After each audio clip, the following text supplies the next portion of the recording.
The discovery of SNPs and insertions, deletions, which are the basis of most differences between alleles, has been simplified by recent developments in sequencing technology.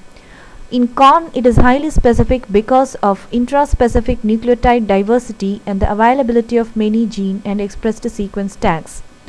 They have more SNP haplotypes, which is more informative than analysis based on individual SNPs and has more power in analyzing association with phenotypes. As listed previously, first is the morphological analysis, in which 16 different characters are analyzed. Few are shown here.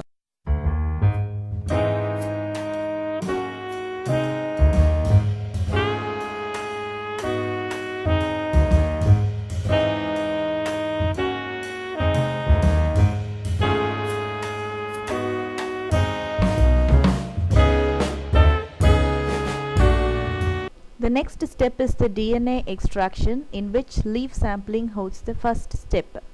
We have to select a leaf which is third in position and fully unfolded, and it should be removed from the plant and taken in an ice box, before which we have to keep it in a ziplock cover. For taking it in a liquid nitrogen sampling, we have to use aluminum foils. Thus, the next step is proceeded with proper protocol of DNA extraction.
for further quantification.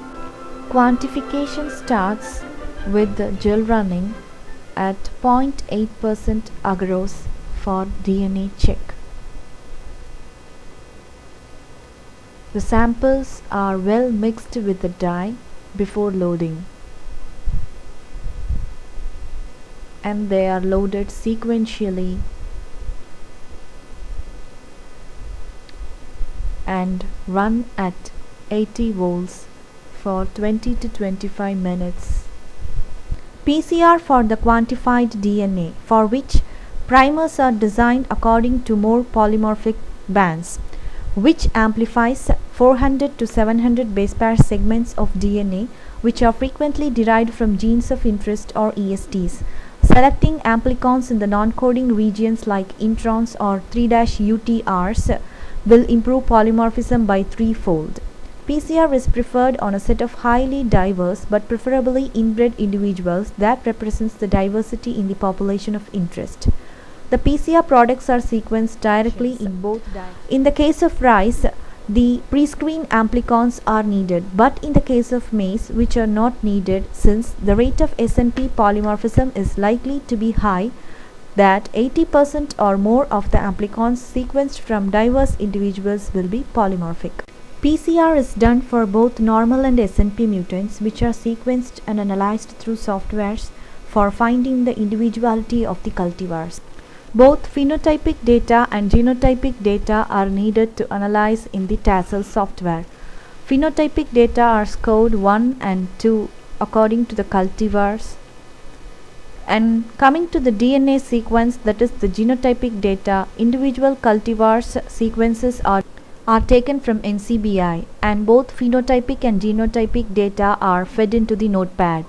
Before feeding the genotypic sequences into the Tassel, they are aligned using multiple sequence alignment and manually checked for SNP differences and marked in red, and the sequences at the front and the back which are unaligned and not uniform are trimmed off. What you see is the opening screen of Tassel. Choose File for genotypic data and choose Load Sequence Alignment. Click on to the genotypic data for uploading the sequences got from multiple sequence alignment, the trimmed off sequences. The resulting screen will be like this. Coming to the phenotypic data, choose File and add the numerical and the covariances data. Click on to the option Genotypic Data, choose Sites and filter it so that the bases are filtered into individual bases. At once click to Point and Phenotypic Data and click U-Join so that the screen would display phenotypic data and genotypic data simultaneously. Go to the option GLM and click OK. Add marker and taxon from model column. Now go to the result. Run the standard permutation at 1000. Click on to the GLM plus phenotypic data under the option Association, and the results are documented in CSV file. After getting the output in the CSV file, open the Excel sheet where the level of significance in the right side and the association of genes between different cultivars in the left side are marked in red. The significance level is notified for 0.05 and the corresponding values in the left end are taken as the genotypic data between the different cultivars. Based on the level of significance, the genes between different cultivars shown in the left are associated and grouped. Thus, cultivar identification is done through SNP markers.